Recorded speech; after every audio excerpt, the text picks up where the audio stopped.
I was 26 when my brother Michael stood up at our father's funeral and told the entire congregation that I was worthless, a disappointment who had never amounted to anything and never would. His voice echoed through the small chapel as he spoke about family legacy and responsibility, his eyes landing on me with pure disgust when he said some people just aren't built for success. The mourners nodded sympathetically, probably thinking about how difficult it must be for him to carry the family burden alone while dealing with a sister who worked part-time at an antique shop and couldn't even afford a proper black dress for the service. What none of them knew, including Michael, was that 3 hours after he called me worthless in front of everyone we'd ever known, Eleanor Whitman would stand up at that same podium and announce to a room full of reporters that she was leaving her $2.8 billion empire to me. My name is Jessica Thompson, and the brother who humiliated me at our father's funeral just discovered that the sister he called worthless is now one of the wealthiest women in America. Before we jump back in, tell us where you're tuning in from, and if this story touches you, make sure you're subscribed because tomorrow, I've saved something extra special for you.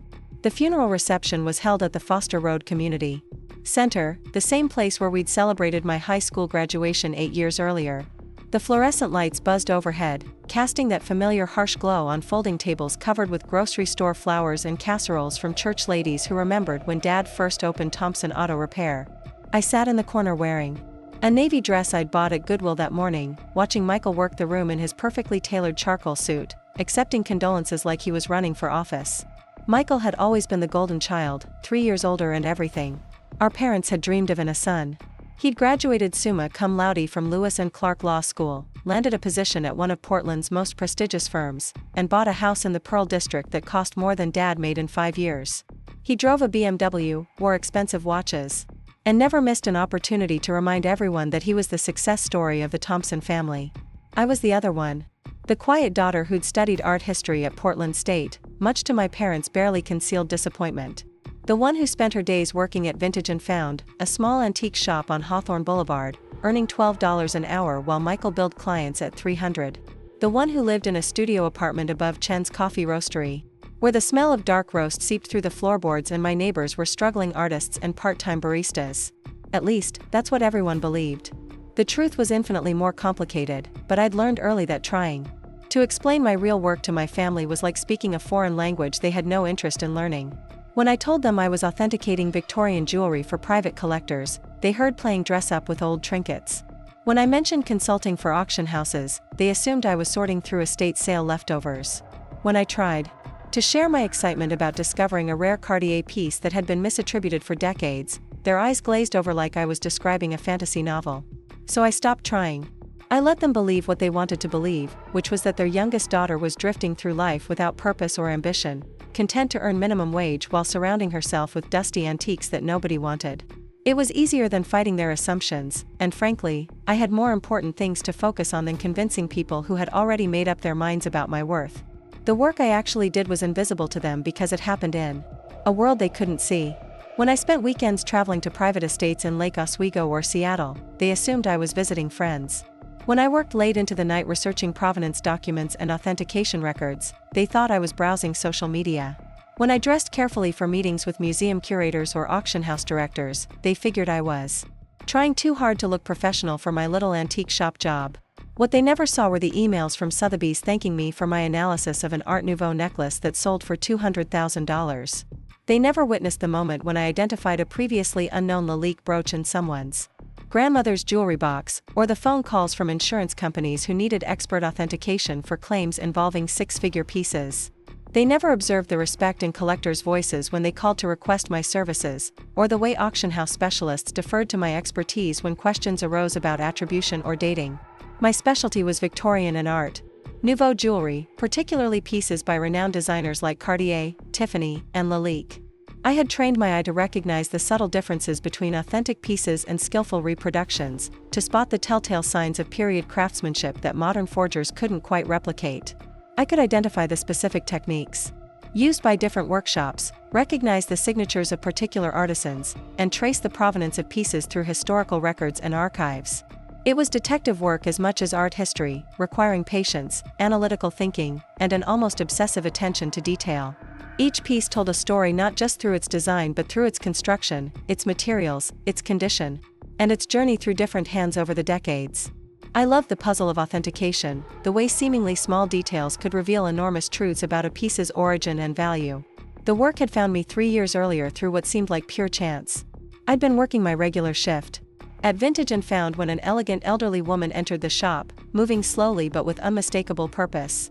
She wore a simple black coat that probably cost more than I made in 3 months, and her silver hair was styled in a way that suggested weekly appointments at expensive salons. She examined several pieces in our jewelry case with the kind of focused attention that told me she knew exactly what she was looking at. Eleanor Whitman introduced herself quietly, explaining that she was looking for someone who might be able to authenticate a necklace she'd inherited. She'd heard that I had studied art history and wondered if I might be willing to take a look. The piece she showed me was extraordinary, a Victorian Riviere featuring graduated diamonds set in intricate gold work that displayed a level of craftsmanship I'd only seen in museum collections. I spent 2 hours examining the necklace under different types of light, studying the metalwork through a jeweler's loupe, and researching comparable pieces in my reference books. Everything about it suggested authenticity, from the hand-finished settings to the specific type of diamond cutting popular in the 1880s. But there was something about the clasp mechanism that didn't feel quite right, a subtle modernization that wouldn't have been present in a truly period piece. When I explained my findings to Eleanor, pointing out the specific details that suggested the necklace was a very high-quality reproduction rather than an original, she listened with an intensity that made me feel like I was taking an exam I hadn't known I was studying for. She asked detailed questions about my reasoning, challenged my conclusions with follow-up observations, and clearly understood the technical aspects of what I was describing far better than most people would. 2 weeks later, she called to tell me that additional research had confirmed my assessment. The necklace was indeed a reproduction, created in the 1920s as part of a series of copies commissioned by a collector who wanted to wear replicas while keeping the originals in a vault. Eleanor had saved herself from making a significant purchasing error, and more importantly, she'd found someone whose expertise she could trust. That phone call changed everything.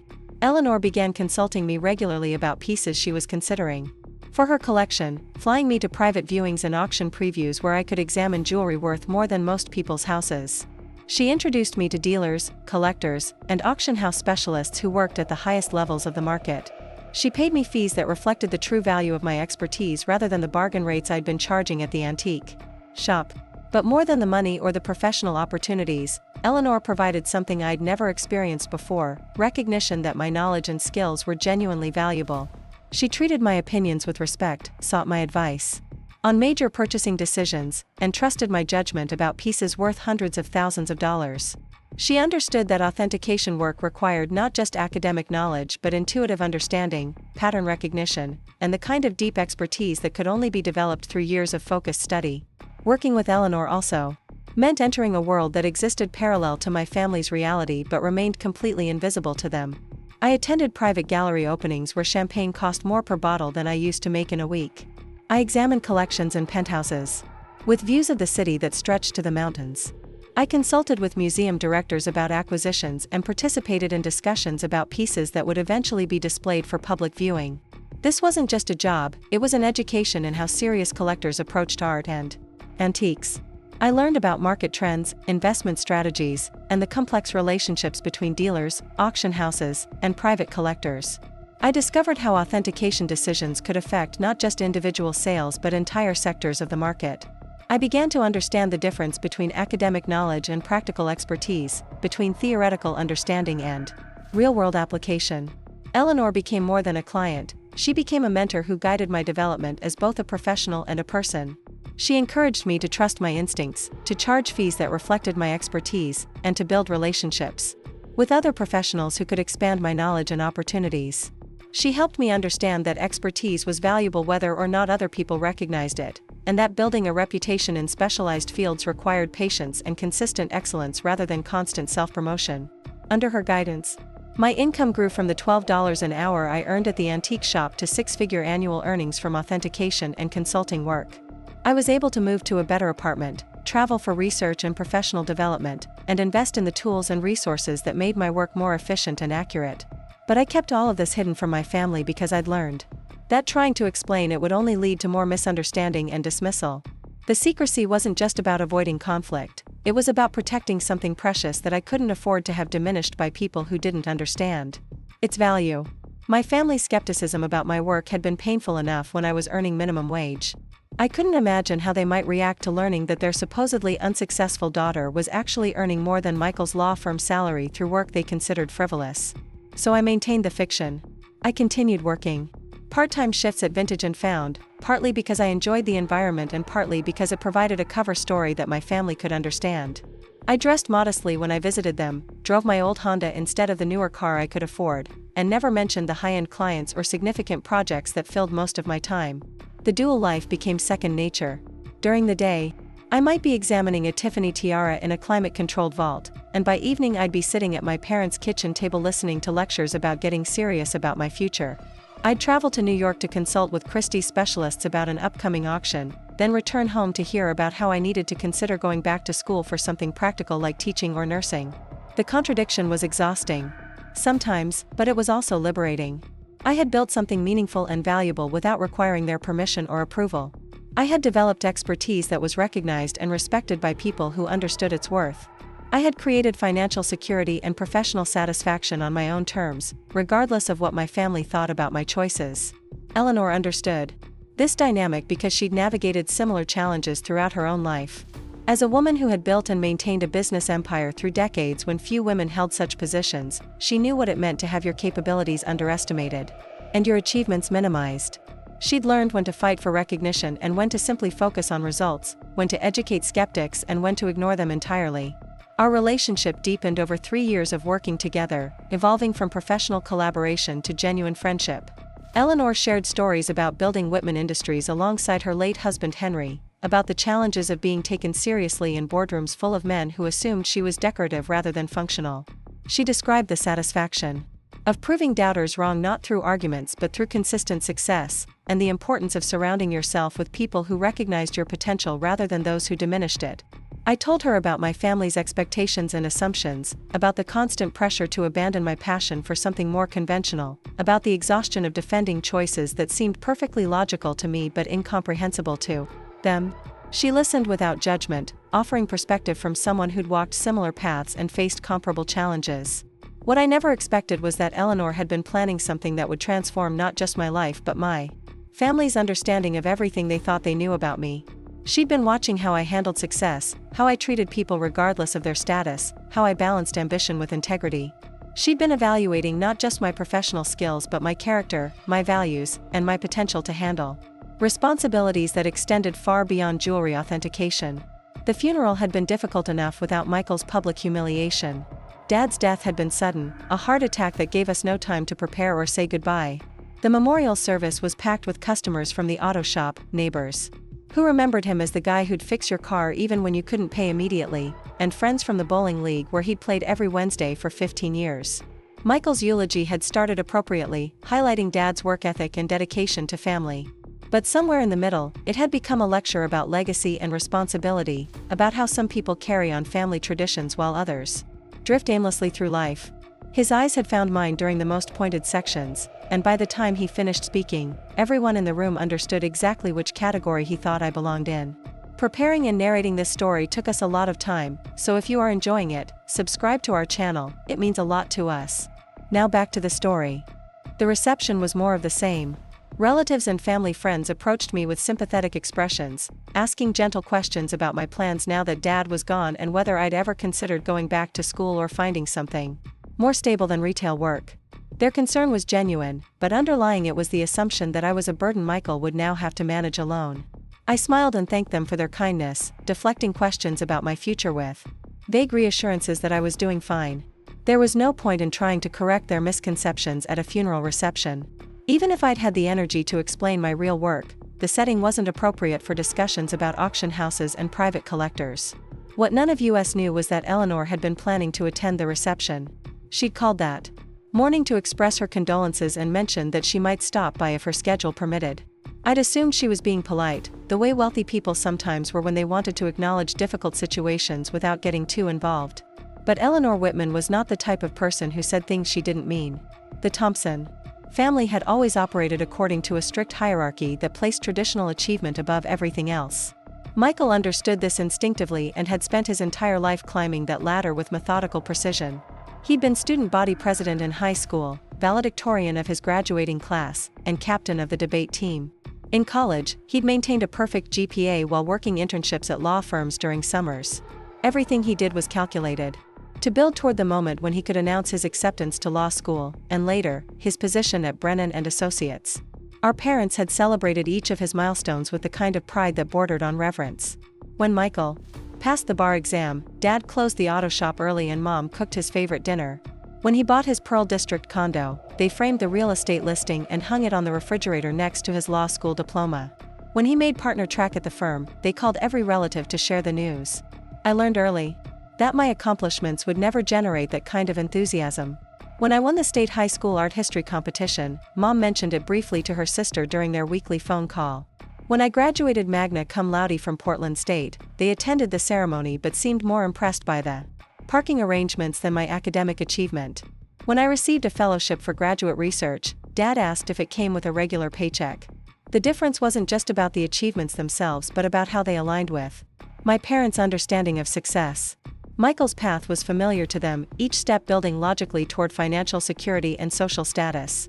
He would earn a substantial salary, buy a house in a good neighborhood, marry someone appropriate, and provide them with grandchildren who would continue the family's upward mobility. My interests were foreign territory. Art history seemed impractical, something wealthy people studied as a hobby rather than a career foundation.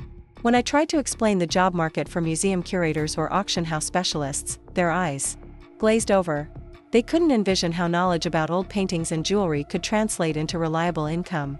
The entire field seemed risky and esoteric, populated by people who came from money rather than those who needed to earn it. This fundamental misunderstanding shaped every conversation we had about my future. They weren't trying to be cruel when they suggested I consider more practical careers.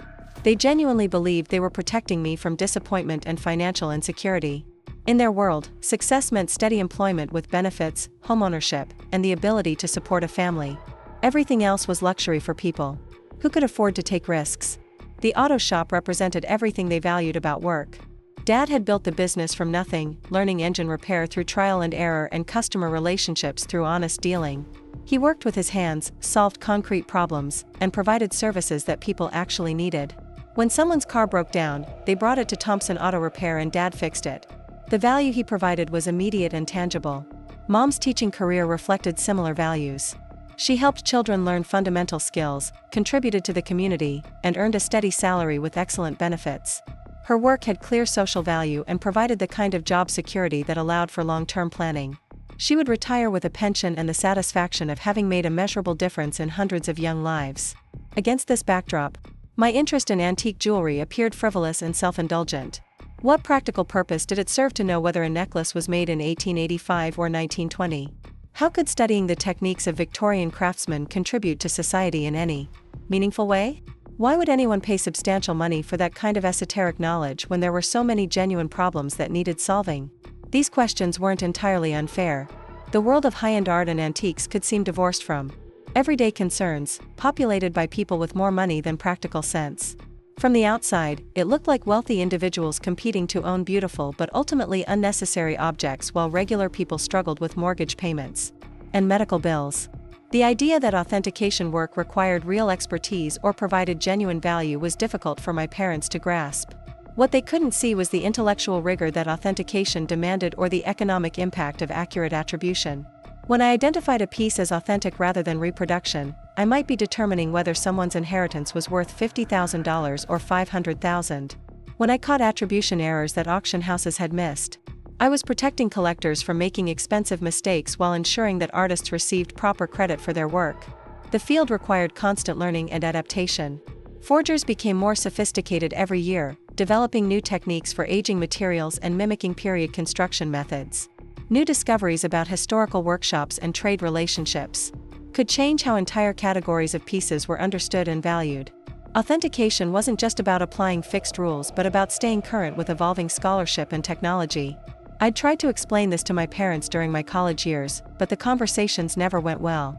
When I described the scientific analysis methods used to date metals and identify pigments, Dad asked why I couldn't just learn to fix computers instead.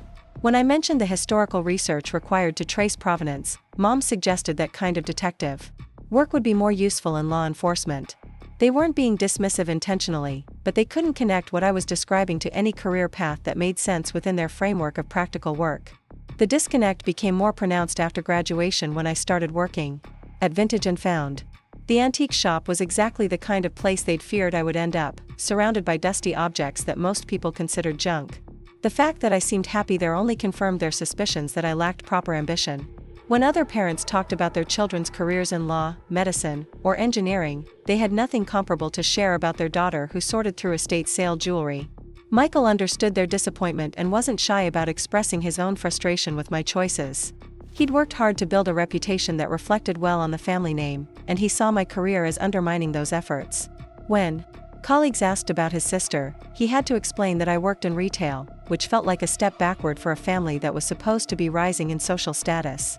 His criticism wasn't limited to private family conversations. Michael had a way of making pointed comments about responsibility and achievement that everyone understood were directed at me. During holiday gatherings, he'd discuss his latest cases and professional accomplishments, then ask me with fake concern how things were going at the little shop. The tone suggested that he was being patient with my extended adolescence but expected me to grow out of it eventually. The pressure intensified when Dad's health problems began 18 months ago.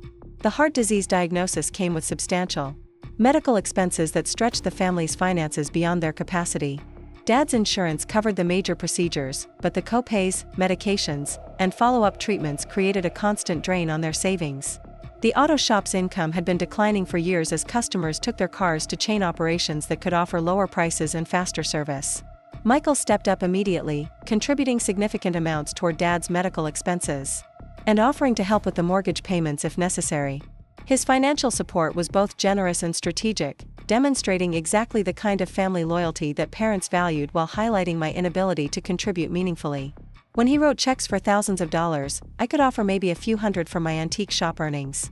The contrast was devastating for everyone involved. Michael was the successful son who could solve family problems with his checkbook, while I was the struggling daughter who needed protection from life's harsh realities. The dynamic reinforced every assumption about our respective worth and potential. Success wasn't just about personal achievement but about the ability to help family members when they needed support. What made the situation even more painful was that I actually could have helped significantly, but doing so would have required explanations I wasn't prepared to give. My authentication work was generating substantial income, but revealing that would have meant admitting I'd been hiding my real career from them for years. The money I was earning from Eleanor and other clients could have covered Dad's medical expenses without creating financial strain for anyone, but I couldn't access those funds without exposing the entire fiction I'd built around my supposed underemployment. Instead, I found ways to contribute indirectly. I paid for groceries when I visited, covered utility bills by claiming I wanted to help with small expenses, and gave Mom cash for Dad's medications by saying I'd received an unexpected bonus from the antique shop. These contributions were meaningful but necessarily limited because I couldn't explain where larger amounts would come from without raising questions I didn't want to answer. The deception was exhausting and emotionally costly. Every family gathering became a performance where I had to remember which version of my life I was supposed to be living. I couldn't mention the client meetings that filled my weeks, the research trips that took me to other cities, or the professional relationships that were becoming central to my identity. I had to pretend that my biggest career decision was whether to ask for more hours at the antique shop. Michael's success became more prominent during this period, partly because the family needed something positive to focus on while dealing with Dad's illness. His promotion to partner track at the law firm was celebrated like a national holiday. His new BMW was admired and photographed from every angle. His girlfriend Sarah, a pediatric nurse who perfectly fit their image of an ideal daughter-in-law, was welcomed into family events with enthusiasm that had never been shown toward anyone I dated. The implicit message was clear. Michael was building the kind of life that made parents proud, while I was stuck in an extended adolescence that showed no signs of maturing into adult responsibility. He was contributing to solutions, while I was part of the problem that needed managing. His achievements elevated the family's status, while my lack of conventional success was something they had to apologize for or explain away. These dynamics reached a crisis point during a family dinner 3 months before Dad's death. Michael had just received a significant bonus for his work on a high-profile case, and the conversation naturally centered on his success and future prospects. Mom was discussing wedding plans with Sarah, and Dad was asking detailed questions about Michael's retirement fund contributions. I sat at the table feeling invisible until Michael turned to me with the kind of forced attention that meant trouble was coming. He asked how my work was going at the shop, using the tone adults used when talking to children about their hobbies. When I answered that things were fine, he pressed for details about my long-term plans. Did I ever think about going back to school? Had I considered applying for positions at museums or galleries? Wouldn't it make sense to pursue something with more growth potential while I was still young enough to change directions? The questions seemed reasonable on the surface, but the subtext was unmistakable. He was pointing out my lack of ambition and achievement in front of the entire family, highlighting the contrast between his ascending career and my apparent stagnation. The conversation was presented as concerned advice from a loving brother, but everyone understood it was really about establishing hierarchy and assigning responsibility for the family's financial problems. I tried to deflect with vague responses about being happy with my current situation and exploring various options for the future. But Michael wasn't satisfied with diplomatic evasion. He wanted specific commitments about education plans or career changes, concrete evidence that I was taking steps toward the kind of conventional success the family valued. The interrogation continued for nearly an hour, with Mom and Dad joining in with their own questions and suggestions. They meant well, but their combined pressure created an atmosphere where my choices were being put on trial and found inadequate. Everything I said was analyzed for signs of realistic planning or dismissed as wishful thinking. The life I'd built around authentication work couldn't be mentioned, so I had no way to defend myself against their concerns. That dinner conversation was the moment I realized that hiding my real career was no longer sustainable. The gap between their perception of my life and the reality of my professional success had grown too large to maintain without constant stress and deception. But I also understood that revealing the truth would require explanations that might damage relationships in different ways. If I told them about my work with Eleanor and other high-end clients, they might feel hurt that I'd hidden so much from them for so long.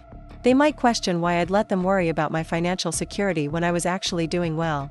They might wonder what other aspects of my life I'd been keeping secret, and whether their daughter was someone they didn't really know at all. The secrecy had started as self-protection but had evolved into something that protected them as well. They could continue believing their version of my story without having to confront their own assumptions about success and value. I could maintain relationships with people I loved without constantly defending choices they couldn't understand. The arrangement worked as long as everyone stayed in their designated roles. But Dad's illness had disrupted that balance by creating urgent practical needs that my hidden resources could have addressed. The medical expenses were straining their finances while I had money I couldn't offer without explanation. Michael's financial contributions were generous but also served to emphasize my apparent inability to help meaningfully with family crises. The emotional toll of maintaining two separate identities was becoming unbearable. I was successful and respected in my professional life but treated as a disappointment in my personal relationships. I had expertise that was valued by collectors and institutions but dismissed as frivolous by the people whose opinions mattered most to me. I had financial security that could have solved family problems but couldn't be acknowledged without destroying the fiction that held our relationships together. Eleanor noticed the strain during our meetings. She'd watched me become increasingly withdrawn and stressed over the months leading up to Dad's death. When she asked about my family situation, I explained the dynamics carefully, describing the pressure to pursue more conventional work and the difficulty of bridging two very different worlds. Her response surprised me with its directness. She pointed out that I was allowing other people's limitations to constrain my own growth and happiness.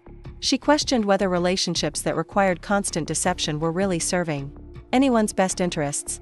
Most importantly, she challenged my assumption that my family couldn't eventually understand and accept my real career if given the opportunity.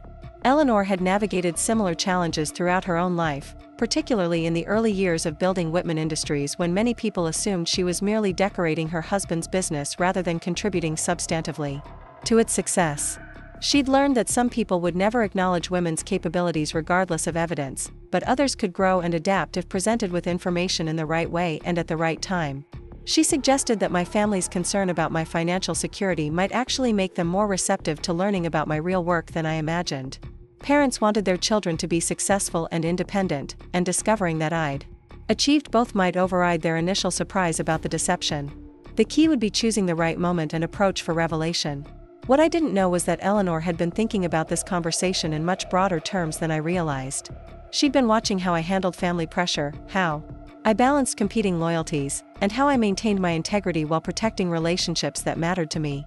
She'd been evaluating not just my professional capabilities but my character and resilience under stress. The months leading up to Dad's death became a pressure cooker where every family interaction felt loaded with unspoken tensions and competing expectations. Michael's success continued to accelerate, with new achievements that generated family celebration and reinforced the contrast with my apparent lack of progress. The financial strain from medical expenses highlighted practical questions about who could contribute meaningfully to family welfare and who remained dependent on others' support. My authentication work continued to thrive during this period, with Eleanor introducing me to new clients and opportunities that expanded both my expertise and income. I was consulted on major auction lots, invited to preview exhibitions, and asked to authenticate pieces for insurance and estate planning purposes. The professional recognition was gratifying, but it existed in a parallel universe that had no connection to my family's understanding of my life. The dual existence was becoming impossible to sustain, but I couldn't see a path toward resolution that didn't involve either permanent deception or relationship-damaging revelation. I was trapped between two versions of myself, both real but incompatible within the context of family expectations and dynamics. What I never anticipated was that Eleanor had been developing a plan that would force resolution of these tensions in a way that no one, including me, could have predicted. The Rothschild collection had been legendary among serious jewelry collectors for over a century, a private assemblage of Victorian and Edwardian masterpieces that had never been publicly exhibited or professionally catalogued. When Eleanor called to tell me that the family was finally considering selling selected pieces through private channels, I understood immediately that this represented the kind of opportunity that could define an authenticator's entire career. The collection contained pieces by every major jewelry house of the late 19th and early 20th centuries, acquired during the golden age of European craftsmanship when unlimited budgets met unlimited artistic ambition. There were tiaras that had been worn to royal coronations, necklaces that had adorned opera singers at La Scala, and brooches that had been commissioned by American industrialists for their wives.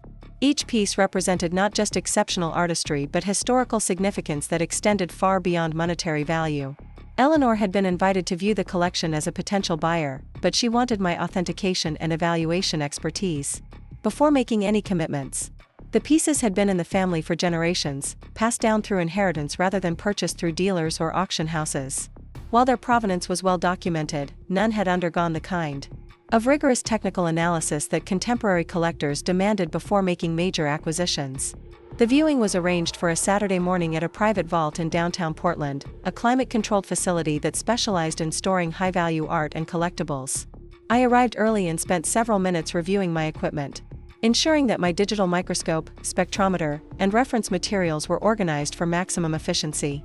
This wasn't just about examining beautiful objects, it was about conducting scientific analysis that would determine whether Eleanor should invest several $1 million in the collection.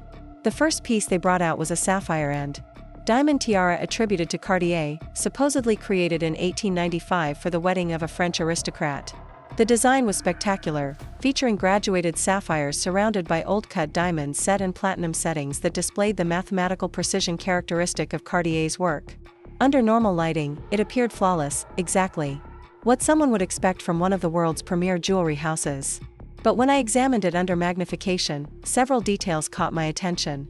The platinum work, while excellent, showed machine tooling marks that wouldn't have been present in 1895 handcraft. The sapphires were natural but had been heat-treated using methods that weren't developed until the 1920s. Most tellingly, the diamond cuts were slightly more modern than what would have been available during the supposed creation period. I spent 3 hours examining the tiara from every angle, testing the metals and analyzing the construction techniques. Everything pointed to the same conclusion: this was a masterful reproduction created sometime in the 1920s or 1930s, probably as part of a matching set for someone who wanted to own Cartier-style pieces but couldn't afford or access authentic examples from the original period. The revelation was both disappointing and exhilarating. Disappointing because it meant the collection's value was significantly lower than anticipated, but exhilarating because I'd identified sophisticated forgery that had fooled collectors and family members for nearly a century. This was exactly the kind of detective work that made authentication challenging and rewarding, requiring not just knowledge but intuition and analytical thinking. Eleanor listened to my findings with the same intensity she brought to all our professional discussions. She asked detailed questions about my methodology, challenged my conclusions with alternative explanations, and clearly understood the implications of what I was describing. When I finished my presentation, she was quiet for several minutes, processing not just the information about this particular piece but what it suggested about the collection as a whole. We examined 12 more pieces over the course of the day, and my analysis revealed a consistent pattern. The collection contained beautiful, high-quality reproductions created during the 1920s and 1930s, probably commissioned by someone who wanted to own impressive jewelry without paying authentic period prices. The workmanship was exceptional, the materials were genuine, and the designs were faithful to their supposed originals. But none were actually what they claimed to be. The financial implications were staggering. The collection had been valued at approximately $8 million based on attributions to major jewelry houses and supposed historical provenance. My analysis suggested the actual value was closer to $800,000, still substantial for high-quality reproduction jewelry but a fraction of what the family had believed they owned. Eleanor's response to this news surprised me. Instead of disappointment about the reduced value, she seemed impressed by the sophistication of whoever had assembled the reproductions and the skill required to create such convincing pieces. She pointed out that the collection still represented exceptional artistry and historical interest, even if its commercial value was lower than expected. More importantly for my career, she was clearly pleased with the thoroughness and accuracy of my analysis. I'd saved her from making a massive purchasing error while demonstrating exactly the kind of expertise that serious collectors needed when evaluating major acquisitions. The day's work represented everything I'd trained for, combining academic knowledge with practical skills to solve complex attribution problems. 2 weeks later, Eleanor called with news that would transform my professional trajectory. The Rothschild family, impressed by my analysis and disappointed by decades of inaccurate attributions, wanted to commission me to conduct a complete authentication and cataloging project for their entire collection. They had over 200 pieces that needed proper evaluation, and they were willing to pay substantial fees for definitive analysis that would allow them to price and market items accurately. The project would take approximately 6 months and generate fees totaling more than I'd earned in the previous 2 years combined. It would also establish my reputation among the kind of collectors and institutions that could provide ongoing high-level work. Eleanor explained that word was already spreading through collector networks about the young authenticator who had identified sophisticated reproduction work that had fooled experts for decades. I accepted the commission immediately, understanding that this represented the breakthrough I'd been working toward since beginning my specialization in Victorian and Edwardian jewelry. But I also realized that the project would require a level of time commitment and professional focus that would make maintaining my cover story with family even more difficult. The Rothschild authentication work would involve travel to their facilities in Seattle and San Francisco, extended research periods in specialized libraries and archives, and collaboration with laboratory technicians who could provide scientific analysis of materials and construction techniques. I would need to be available for client meetings, progress reports, and consultation sessions that could happen at any time during business hours. Coordinating this level of professional activity with my supposed part-time employment at Vintage and Found would require increasingly creative explanations and scheduling. I'd already been using vacation days and claimed family emergencies to cover client meetings and research trips. Extended absence for a 6-month project would be impossible to explain without revealing the real nature of my work. The timing was particularly challenging because Dad's health was deteriorating and family tensions were escalating around questions of responsibility and support. Michael had been making increasingly pointed comments about my lack of career progress and inability to contribute meaningfully to Dad's medical expenses. Mom had been dropping hints about graduate school applications and suggestions that I consider more practical career directions. I decided to begin the Rothschild project while continuing to maintain my cover story, hoping I could manage both commitments through careful scheduling and strategic deception. The decision represented a gamble that I could excel professionally, while preventing personal relationships from imploding due to my continued secrecy about the real scope and success of my work. The first month of the project exceeded every expectation. Working with the Rothschild pieces was like having access to a private museum of 19th-century jewelry artistry. Even the reproductions were fascinating examples of period revival work that demonstrated sophisticated understanding of historical techniques and design principles. I discovered pieces by previously unknown craftsmen, identified and signed works by major designers, and traced provenance connections that revealed unexpected relationships between different workshops and commissions. The research required for proper authentication took me to archives at the Victoria and Albert Museum in London, the Musée des Arts Décoratifs in Paris, and the Cooper Hewitt in New York. I spent days reviewing workshop records, commission documents, and photographic archives that helped establish dating and attribution for pieces whose histories had been lost or confused over time. Each discovery felt like solving a historical puzzle that had been waiting decades for someone with the right combination of knowledge and curiosity to piece together the clues. I identified a necklace that had been commissioned for the 1893 World's Columbian Exposition in Chicago, traced a bracelet's ownership through 3 generations of American railroad heiresses, and discovered that a brooch attributed to Lalique was actually the work of a lesser-known but equally talented contemporary whose signature had been obscured by later repairs. The Rothschild family was thrilled with the depth and accuracy of my work. They'd expected basic authentication and valuation but were receiving a comprehensive historical analysis that revealed the cultural and artistic significance of pieces beyond their commercial value. My reports included not just technical findings but contextual information about the social and economic forces that had shaped jewelry design during different periods. Eleanor monitored my progress closely, partly as my patron but increasingly as someone who was evaluating my capabilities for purposes she hadn't yet revealed. She asked detailed questions about my methodology, my interactions with the Rothschild family, and my plans for leveraging this project into additional opportunities. Her interest seemed to extend beyond professional curiosity into something more personal and strategic. What I didn't understand at the time was that Eleanor had been using the Rothschild project as a kind of extended audition, watching how I handled pressure, managed complex client relationships, and balanced competing demands on my time and attention. She'd been evaluating not just my technical expertise but my character, my integrity, and my potential for handling responsibilities that extended far beyond jewelry authentication. The strain of managing dual commitments was becoming overwhelming. I was working 12-hour days on the Rothschild project while maintaining my shifts at Vintage and Found to preserve my cover story. I was traveling frequently for research while claiming to family that I was visiting friends or taking weekend trips for personal reasons. I was earning substantial fees while pretending to struggle financially and accepting their concern about my inability to contribute to Dad's medical expenses. The deception was taking an emotional toll that went beyond simple exhaustion.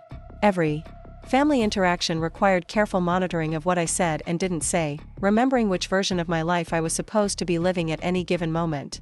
I couldn't share my excitement about discoveries I was making or the recognition I was receiving from clients and colleagues.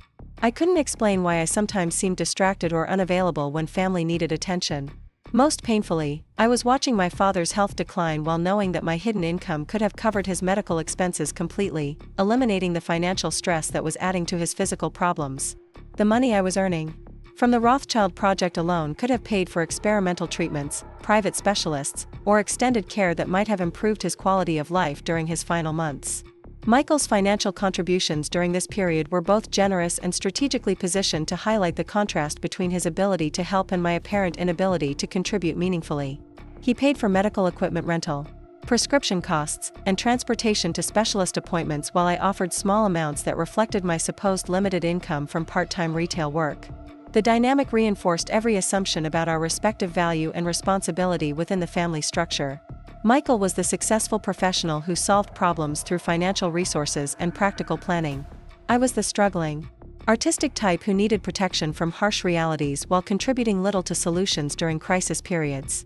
The inequality was devastating for everyone involved, but particularly for me because I knew it was based on completely false information about my actual capabilities and resources.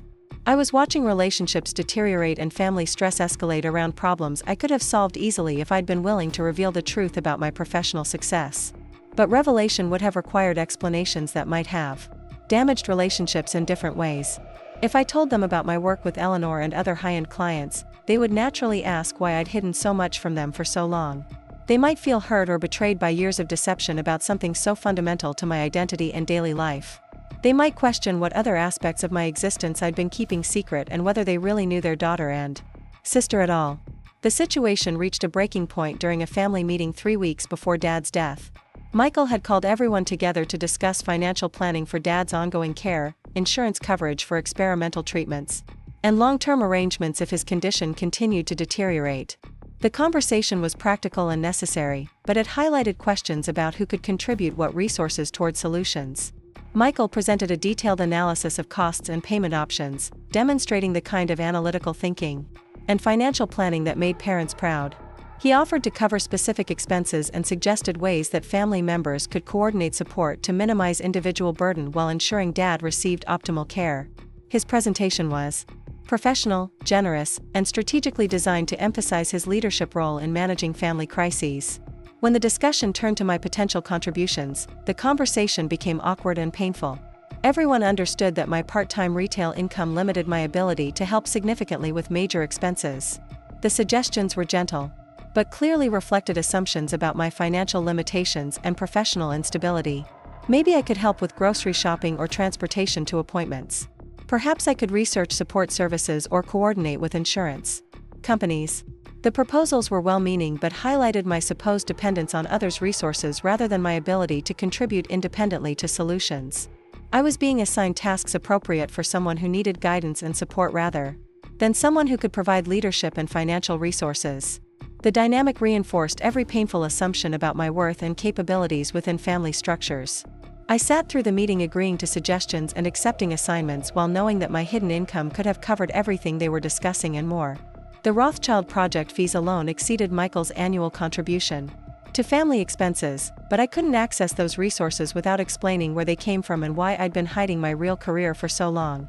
The emotional cost of maintaining silence during that meeting was almost unbearable. I was watching my family struggle with problems I could have solved while maintaining deception that was becoming more complicated and painful every day. I was accepting their concern and sympathy for my supposed financial limitations while secretly earning more than any of them imagined possible. Eleanor noticed my distress during our next meeting and asked directly about my family situation. When I explained the dynamics around Dad's illness and my inability to contribute openly to solutions, her response was characteristically direct and challenging. She pointed out that I was allowing other people's assumptions to prevent me from helping someone I loved, and questioned whether maintaining family harmony was worth watching my father suffer unnecessarily. Her observation forced me to confront the real cost of my secrecy, which wasn't just personal stress but practical consequences for people I cared about. The deception that had started as self-protection had evolved into something that was actively harming family members who could have benefited from resources I possessed but couldn't reveal. But Eleanor's concern about my situation went beyond the immediate family crisis. She'd been watching how I handled competing loyalties, managed complex relationships, and maintained my integrity under pressure. She'd been evaluating not just my professional capabilities but my character and resilience during difficult circumstances. What I didn't know was that these observations were influencing decisions she was making about her own estate planning and the future of Whitman Industries. The conversation about my family situation was part of a larger evaluation process that would soon reshape my life in ways I couldn't have anticipated. The call came at 6:30 in the morning on March 15th, the kind of early phone ring that immediately signals crisis. Dad had collapsed in the kitchen while making coffee, and Mom's voice was shaking as she explained that the paramedics were already on their way. By the time I reached the hospital, he was gone. The heart attack had been massive and quick, the doctors said, probably without pain or awareness. One moment he was starting his day, and the next he was simply absent from a world that had revolved around his steady presence for 62 years. The funeral arrangements happened in a blur of decisions that felt both urgent and surreal. Michael took charge immediately, coordinating with the funeral home, arranging the church service, and managing the dozens of details that accompany death in America. His efficiency was remarkable and necessary, but it also established a dynamic where he was the competent family leader while I was the supporting player who needed guidance through unfamiliar territory. The service itself was exactly what Dad would have wanted, simple and genuine rather than elaborate or theatrical. The chapel was packed with customers from the auto shop, neighbors who remembered him as the guy who'd shovel their sidewalks after snowstorms, and friends from 30 years of Wednesday night bowling. Pastor Williams spoke about Dad's quiet generosity and steady character, the way he'd helped people fix their cars even when they couldn't pay immediately, and his pride in his children's accomplishments. Michael's eulogy was polished and heartfelt, describing Dad's work ethic and family devotion with the kind of eloquence that made everyone nod in recognition. But somewhere in the middle, the speech shifted from celebration of Dad's life to something that felt more like a lecture about legacy and responsibility. Michael began talking about how some people carry on family traditions while others drift without purpose, how success means being able to support those you love rather than requiring their support. His eyes found mine during the most pointed sections, and the message was unmistakable. Dad had been a man who took care of his family and built something lasting. Michael was following that example through professional achievement and financial stability. I was the disappointment who had failed to live up to family expectations and couldn't even contribute meaningfully during Dad's final illness.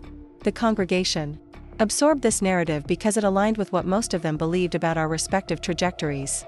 Michael was the successful lawyer who had made his parents proud, while I was the artistic daughter who worked retail and hadn't quite found her direction. The contrast seemed natural and appropriate, reflecting broader assumptions about achievement and responsibility that everyone understood. I sat in the front pew listening to my brother define my worth in front of everyone we'd ever known, feeling completely powerless to defend myself without revealing information that would have seemed inappropriate for a funeral setting. The authentication work, the Rothschild project, the substantial income I'd been hiding, none of it could be mentioned during a memorial service. Michael's characterization stood unchallenged because the context made correction impossible. The reception afterward was more of the same. Relatives and family friends approached me with sympathetic expressions and gentle questions about my plans now that Dad was gone. Their concern was genuine, but underlying every conversation was the assumption that I was a burden Michael would now have to manage alone. People spoke carefully about the future, suggesting that maybe this was an opportunity for me to reconsider my choices and pursue something more stable than working at an antique shop. I smiled and thanked them for their kindness, deflecting questions about career plans with vague assurances that I was doing fine. There was no point in trying to correct their misconceptions at a funeral reception, even if I'd had the energy to explain my real work. The setting wasn't appropriate for discussions about auction houses and private collectors, and most people wouldn't have understood the explanation anyway. What none of us knew was that Eleanor had been planning to attend the reception.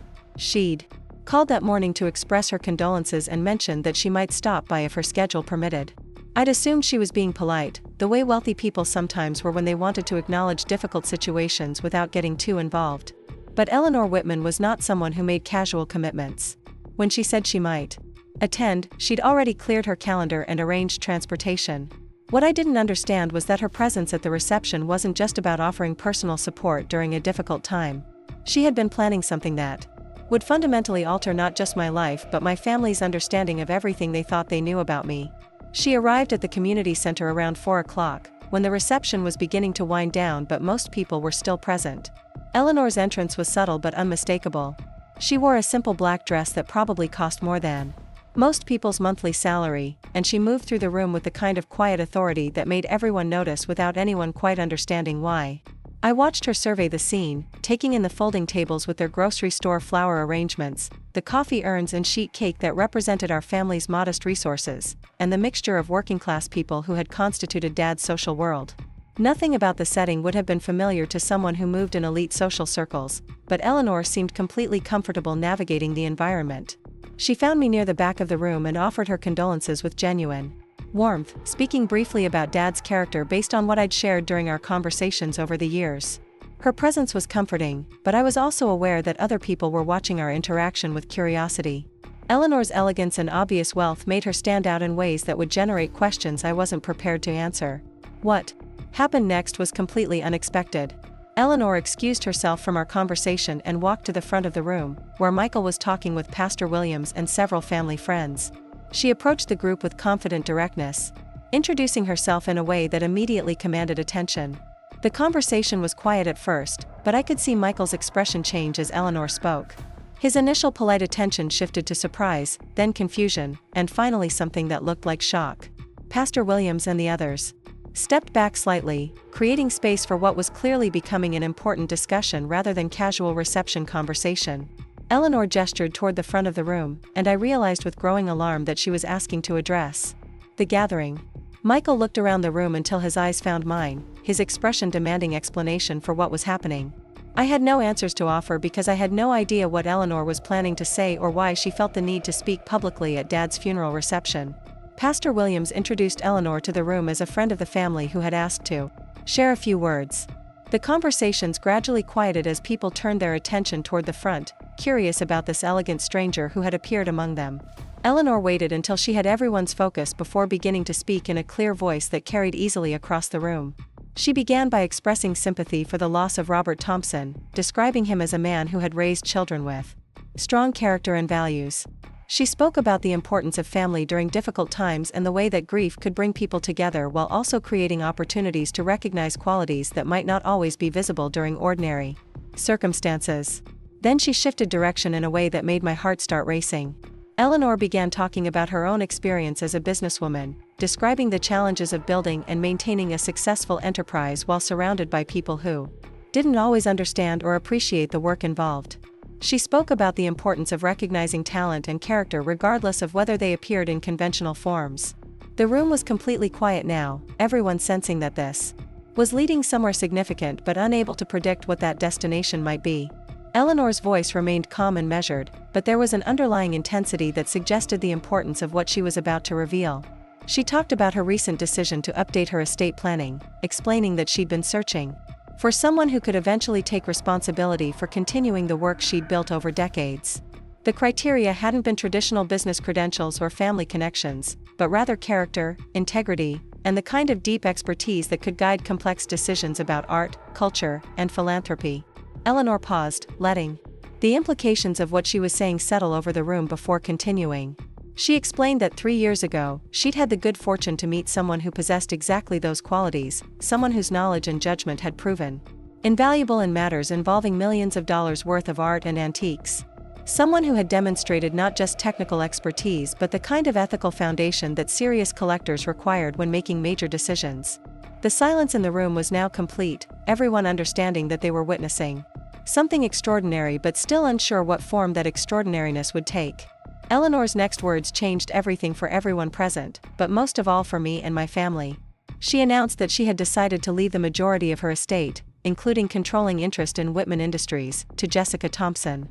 She explained that this decision was based on 3 years of professional collaboration and personal observation, during which I had proven myself capable of handling responsibility involving substantial financial resources and complex cultural decisions. The reaction was immediate and overwhelming. Gasps, whispers, and confused murmurs filled the room as people tried to process what they'd just heard. Michael's face went through a series of expressions that reflected his struggle to understand how his supposedly unsuccessful sister could be connected to someone with the resources to make such an announcement. Eleanor continued speaking, providing details that made the reality of the situation undeniable.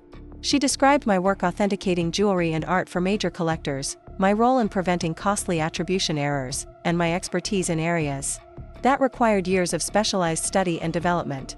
She explained that my contributions had been instrumental in building and maintaining collections worth tens of millions of dollars. Most importantly, she described the character qualities that had influenced her decision. My discretion in handling confidential client information, my integrity in providing accurate analysis even when it conflicted with client preferences, and my commitment to scholarship and education rather than just commercial success. These were the qualities that made someone suitable for stewarding cultural resources and philanthropic initiatives that would outlast any individual lifetime. The financial details she shared were staggering. The estate included liquid assets of over $500 million, real estate holdings throughout the Pacific Northwest, and controlling interest in a company with annual revenues exceeding $2 billion. She explained that the inheritance would be structured to ensure continuity of the company's operations while providing resources for expanded cultural and educational initiatives. The room was completely silent now, everyone struggling to reconcile this information with their understanding of who I was and what my life had been like. The daughter and sister they'd known as an underemployed antique shop worker was being described as someone who managed million-dollar decisions and possessed expertise valued by the wealthiest collectors in the world. Michael was staring at me with an expression I'd never seen before, a mixture of shock, confusion, and something that might have been recognition that everything he thought he knew about his sister was fundamentally wrong. Mom was crying, though. Whether from grief, surprise, or relief was impossible to determine. Other family members and friends were looking back and forth between Eleanor and me, trying to understand how such a dramatic reversal of expectations was possible.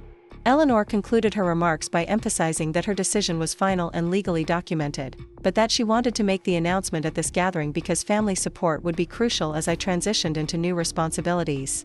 She explained that she would be available to answer questions and provide clarification, but that the essential facts were exactly as she had presented them.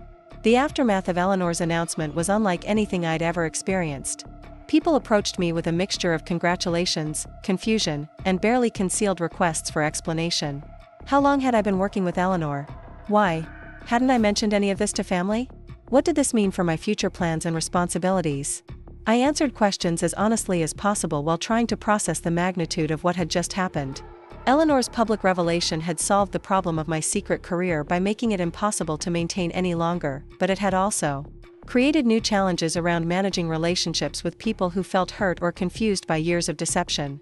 Michael pulled me aside during the chaos, his expression still reflecting shock but also the beginning of understanding. He asked direct questions about my work with Eleanor, the income I'd been earning, and why I'd hidden so much from family for so long. His tone wasn't accusatory but rather genuinely confused about how he could have been so wrong about his sister's life and capabilities. I explained the dynamics that had led to secrecy, describing how family assumptions about my work had made honest conversation difficult and how maintaining separate worlds had seemed easier than constantly defending choices that didn't fit conventional expectations.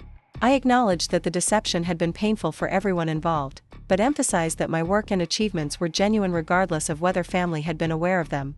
Michael's response surprised me with its maturity and directness.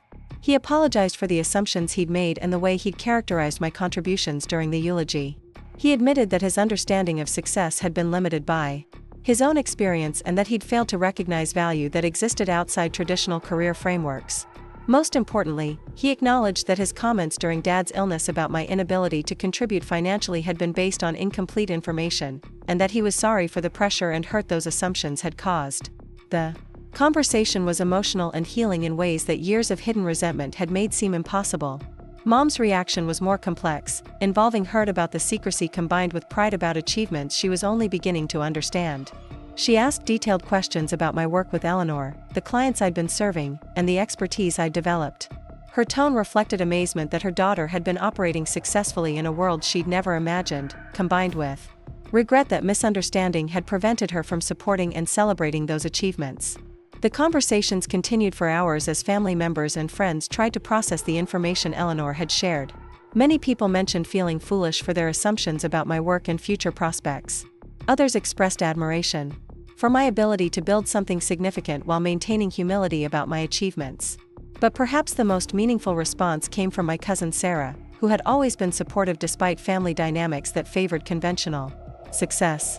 She pointed out that my character hadn't changed based on Eleanor's revelations, and that the qualities that made someone suitable for managing substantial resources were the same ones that had always been evident to people who knew me well.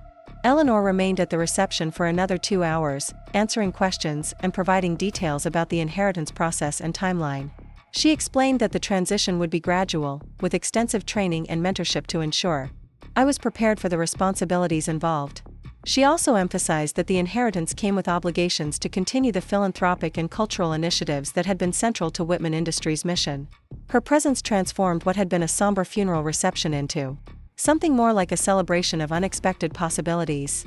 People who had gathered to mourn Dad's passing found themselves witnessing the kind of dramatic life change that seemed like fiction rather than reality.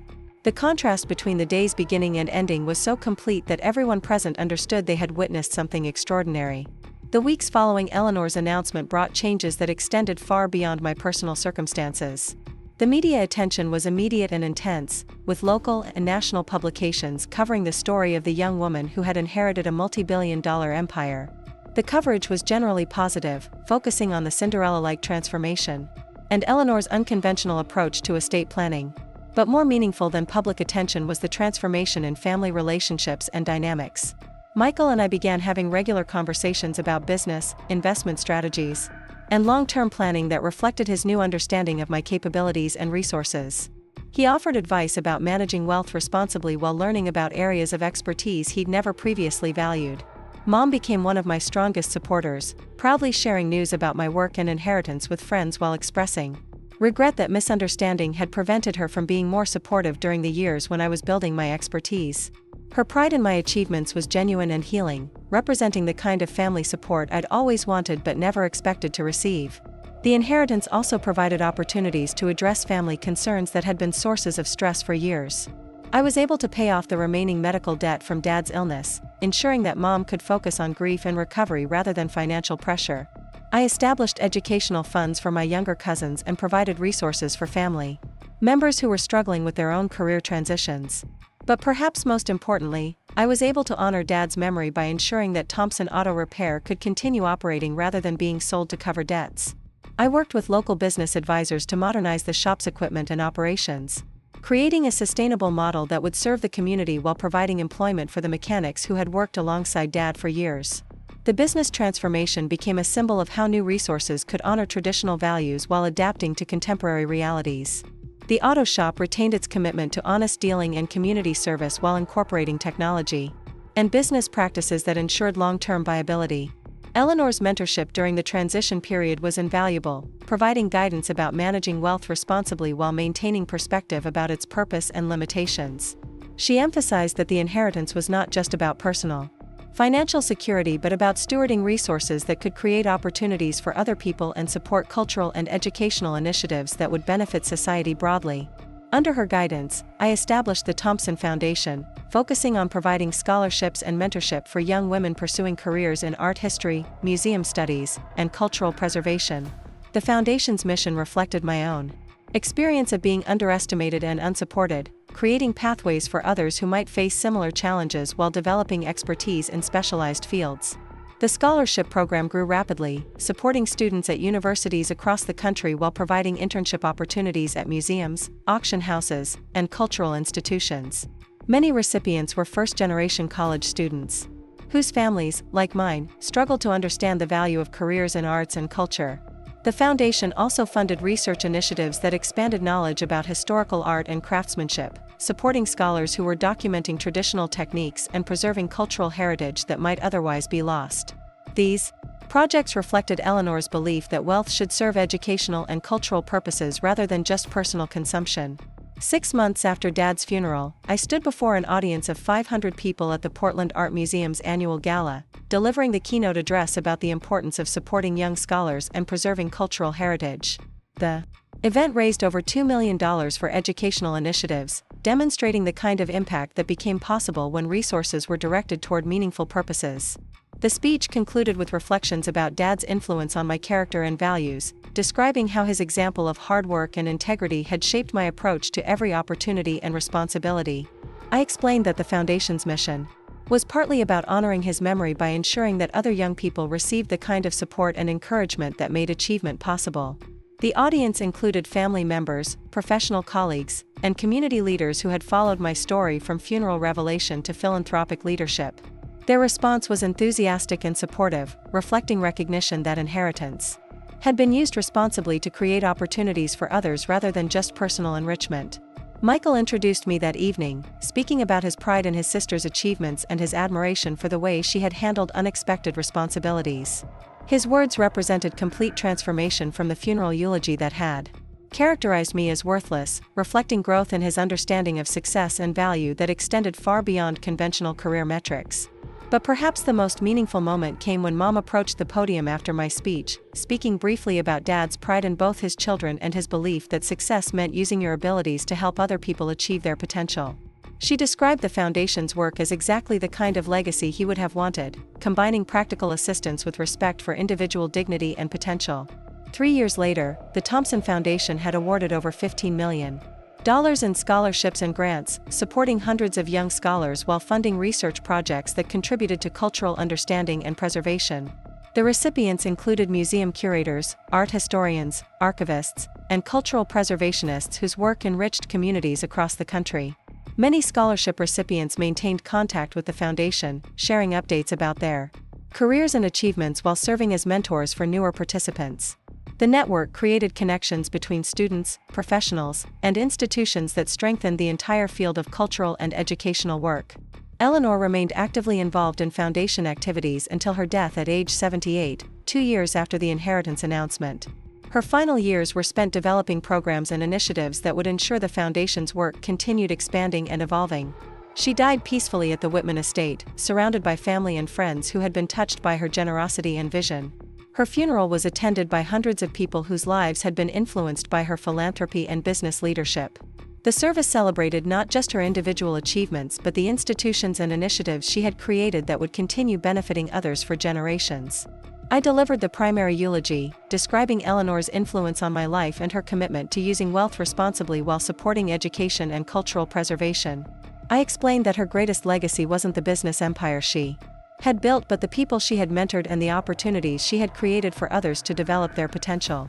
The inheritance that had shocked my family at Dad's funeral had evolved into something larger than anyone could have anticipated. What began as recognition of individual expertise became a platform for supporting hundreds of other people while preserving cultural heritage and expanding educational opportunities. The woman who had been called worthless at her father's funeral had become someone whose work touched thousands of lives while honoring the values and character that had been shaped by family influence and personal determination. The transformation represented not just individual success but the possibility of using unexpected opportunities to create lasting positive change. Looking back on the journey from that devastating funeral eulogy to foundation leadership and cultural philanthropy, I understood that Eleanor's inheritance had been about much more than financial resources. It had been about recognizing potential that others had missed, supporting someone whose character and expertise aligned with broader purposes, and ensuring that cultural and educational work would continue thriving across generations. The girl who had been dismissed as a disappointment had become someone whose work ensured that other young people wouldn't face the same dismissal and discouragement. Every scholarship awarded, every research project funded, and every young scholar supported represented the transformation of personal experience into opportunities for others. 5 years after that devastating funeral where Michael called me worthless in front of everyone we'd ever known, I stood in the boardroom of Whitman Industries watching the sunrise paint Portland's skyline in shades of gold and amber. The view from the 32nd floor encompassed the entire city, from the working-class neighborhoods of Selwood where I'd grown up to the exclusive enclaves of West Hills where Eleanor had first shown me what generational wealth could accomplish when guided by purpose rather than mere accumulation. The morning board meeting would officially mark my 5th anniversary as CEO of Whitman Industries, a transition that had transformed not just my life but the lives of thousands of people whose stories intersected with the company's expanding mission. What had begun as Eleanor's unconventional inheritance decision had evolved into something neither of us could have fully anticipated, a business empire that balanced profitability with social responsibility while creating opportunities for people whose potential might otherwise remain unrecognized. The transformation hadn't been immediate or simple. Taking control of a multi-billion-dollar corporation at 26 had required intensive education in areas I'd never studied, from supply chain management to international finance to regulatory compliance. Eleanor had insisted on a gradual transition that included formal business education, mentorship from experienced executives, and hands-on experience with every aspect of the company's operations. The learning curve had been steep and sometimes overwhelming. During my first year as heir apparent, I'd spent 16-hour days absorbing information about real estate development, technology investments, luxury goods manufacturing, and the complex web of subsidiaries that comprised Whitman Industries. I'd traveled to facilities across 3 continents, meeting with managers, workers, and local community leaders to understand how the company's decisions affected people whose lives depended on our operations. But perhaps the most challenging aspect of the transition had been learning to navigate the social and political dynamics of operating at the highest levels of business and philanthropy. The world of billionaire decision-makers was unlike anything I'd experienced, populated by people whose perspectives had been shaped by generations of wealth and power. Many were generous and principled, but others viewed business primarily as a vehicle for personal enrichment rather than broader social benefit. Eleanor had prepared me for these dynamics by sharing stories from her own experience building and maintaining the company alongside her late husband, Henry. She described the challenges of being taken seriously in environments dominated by men who assumed women were decorative rather than functional, and the importance of proving competence through results rather than arguments. Her advice had been practical and strategic. Choose your battles carefully, she'd said, because credibility was earned through consistent success rather than dramatic gestures. Surround yourself with advisors who shared your values but possessed expertise you lacked. Focus on long-term sustainability rather than short-term profits, because companies that balanced stakeholder interests would ultimately outperform those that prioritized only shareholders. Most importantly, she'd emphasized that wealth came with responsibility to use resources wisely and compassionately. The inheritance wasn't just about personal financial security but about stewarding assets that could create opportunities for other people while supporting cultural and educational initiatives that would benefit society for generations. Under my leadership, Whitman Industries had maintained its profitability while expanding its commitment to social responsibility and community development. We'd implemented living wage policies across all operations, invested in renewable energy infrastructure, and partnered with local organizations to create job training programs for underemployed residents in the communities where we operated. Facilities. The company's real estate division had pioneered affordable housing development that mixed market rate and subsidized units, creating economically diverse communities rather than concentrating poverty in isolated areas. Our technology investments had focused on companies developing solutions for education, healthcare, and environmental sustainability rather than just consumer entertainment or advertising optimization. But perhaps the most personally meaningful aspect of my work had been expanding the cultural and educational initiatives that Eleanor had always considered central to the company's mission. The Thompson Foundation had grown beyond scholarship programs to include museum exhibitions, artistic residencies, and research projects that preserved traditional crafts and cultural practices that might otherwise be lost to modernization. The foundation's work had taken me to communities across the world, from master jewelry craftsmen in Jaipur who were training young apprentices in ancient techniques to ceramicists in rural Japan who were documenting traditional glazing methods. Each project reflected Eleanor's belief that cultural preservation was essential for maintaining human creativity and diversity in an increasingly standardized global economy. One of the foundation's most successful initiatives had been the establishment of artisan training centers in post-industrial cities across the American Midwest, providing skills education and entrepreneurship support for residents whose communities had been devastated by manufacturing job losses. The centers combined traditional craft instruction with modern business training, helping participants develop sustainable enterprises that celebrated local cultural heritage while meeting contemporary market demands. The Detroit Center had been particularly successful, partnering with local art schools and community organizations to create a pipeline from education to employment for young people who might otherwise lack access to creative career opportunities. The program had produced furniture makers, textile artists, and jewelry designers whose work was being sold in galleries and boutiques across the country.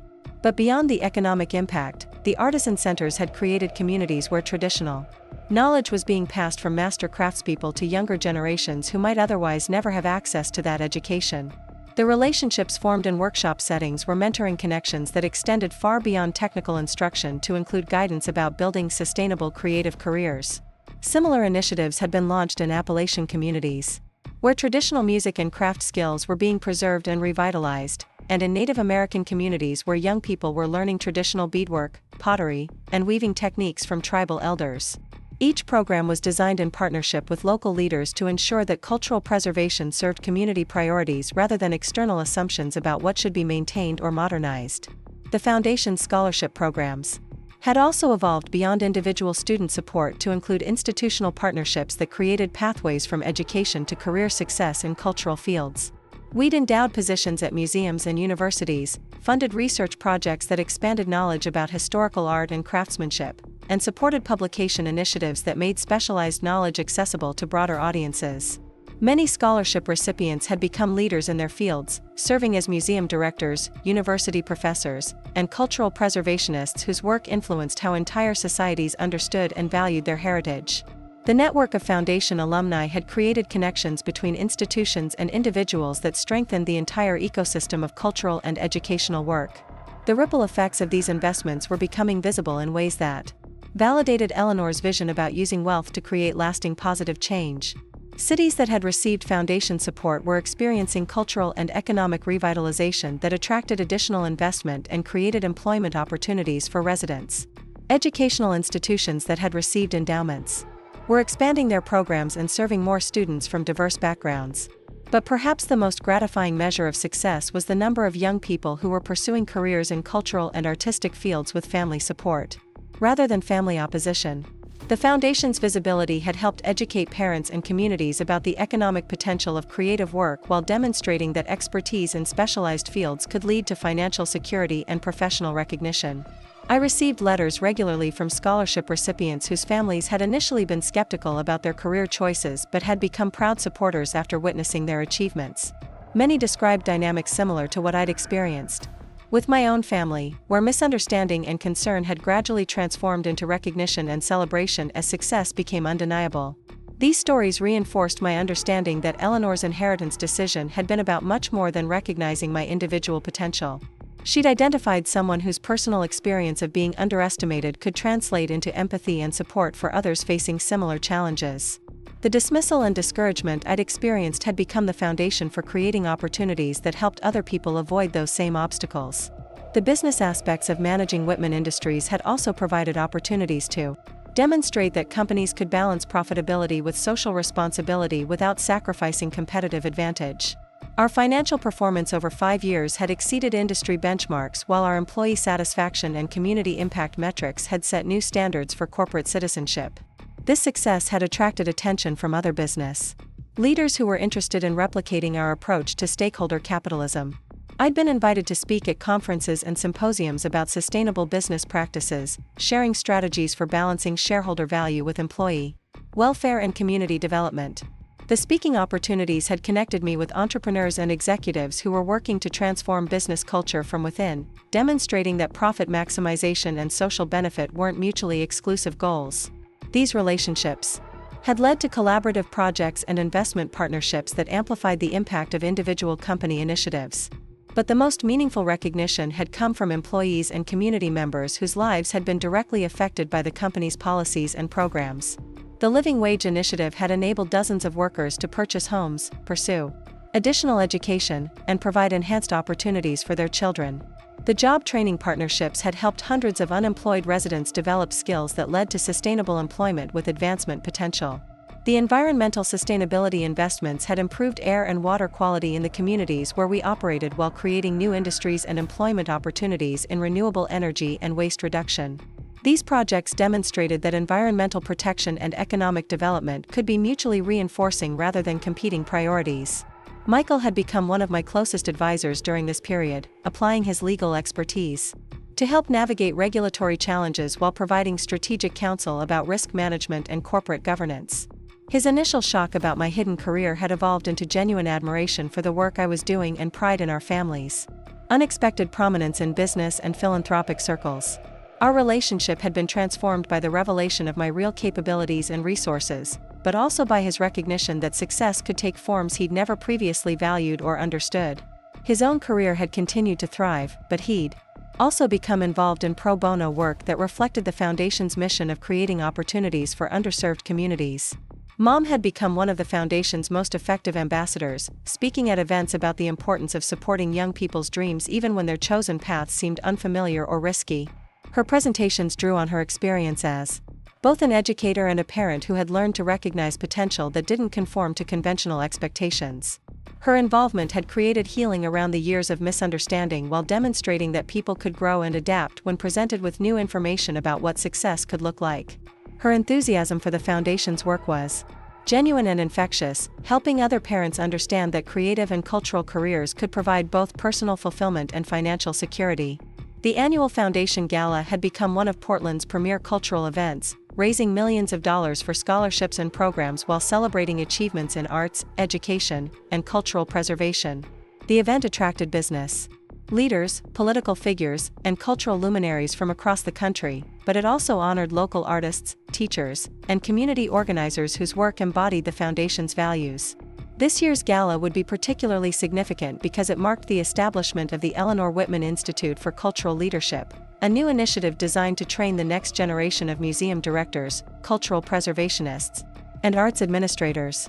The institute would provide graduate-level education combined with practical experience at leading cultural institutions, creating a pipeline of skilled professionals who could guide cultural organizations through the challenges of the 21st century. The institute represented the culmination of everything Eleanor had envisioned when she'd made her inheritance decision. It would ensure that cultural institutions remained vibrant and relevant while providing career pathways for young people who were passionate about preserving and sharing human creativity and knowledge. As I prepared for the board meeting that would approve the institute's funding and operational plans, I reflected on the journey from that devastating funeral eulogy to this moment of institutional legacy building. The transformation had required not just personal growth but systemic change in how business success was measured and how wealth was deployed for social benefit. The woman who had been called worthless for working with old jewelry had become someone whose decisions affected thousands of employees, millions of investment dollars, and cultural institutions that would serve communities for generations. But, perhaps more importantly, I'd become someone who used personal experience of being underestimated to create opportunities for others whose potential might otherwise remain unrecognized. The board meeting that morning included presentations about the company's financial performance, strategic planning initiatives, and community impact assessments.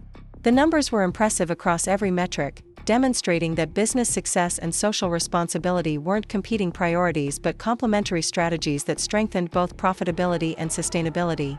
But the most meaningful agenda item was the board's approval of a new scholarship program specifically designed to support young women from working-class families who were pursuing careers in art history, museum studies, and cultural preservation.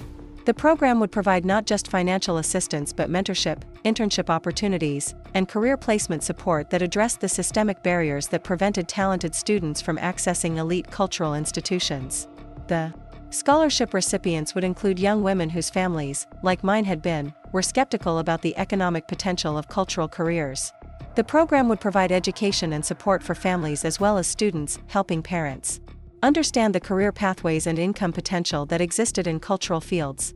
Each scholarship would be named for Eleanor Whitman, ensuring that her legacy of supporting underestimated potential would continue inspiring future generations of cultural leaders.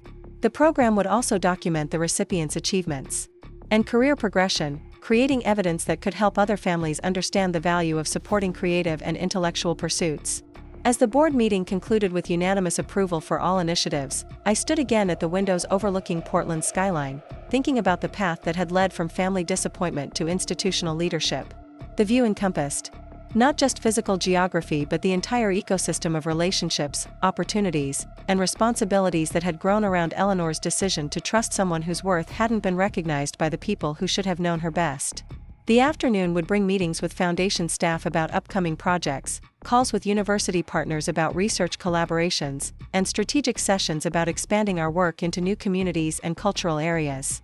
Each commitment represented another step in building the kind of lasting institutional change that Eleanor had envisioned when she'd chosen to leave her fortune to someone who understood what it meant to be underestimated. But as I prepared to leave the boardroom, I paused to read the framed quote that Eleanor had placed on the wall during our early meetings, words from Maya Angelou that had guided both her business philosophy and her approach to philanthropy. When great trees fall, rocks on distant hills shudder. Small creatures recoil into silence. But when great trees fall, they leave spaces in the forest where sunlight can reach new growth. Eleanor had been the great tree whose legacy created space for new growth, not just in my life but in the lives of thousands of people whose potential had been nurtured through the opportunities she created. The inheritance that had shocked my family at Dad's funeral had become the foundation for institutional change that would continue creating opportunities long after all of us were gone. The girl who had been dismissed as worthless had become someone whose work ensured that future generations of young people wouldn't face the same dismissal and discouragement. Every scholarship awarded, every program funded, and every young person supported represented the transformation of personal pain into collective possibility. As I walked toward the elevator, I carried with me the quiet satisfaction that came from knowing that Eleanor's faith in my potential had been justified not just by business success but by the creation of systems and institutions that would continue serving others for decades to come. The inheritance had been about recognizing character and vision that others had missed, and using those qualities to build something larger than any individual achievement. The woman who had been called worthless at her father's funeral had created worth that would outlast any single lifetime, ensuring that talent and dedication would be recognized and supported regardless of whether they appeared in conventional forms. It was exactly the kind of legacy that Eleanor had envisioned when she'd made her unconventional inheritance decision, and exactly the kind of transformation that became possible when someone was given the opportunity to prove their true worth. Up next, you've got 2 more standout stories right on your screen. If this one hit the mark, you won't want to pass these up. Just click and check them out.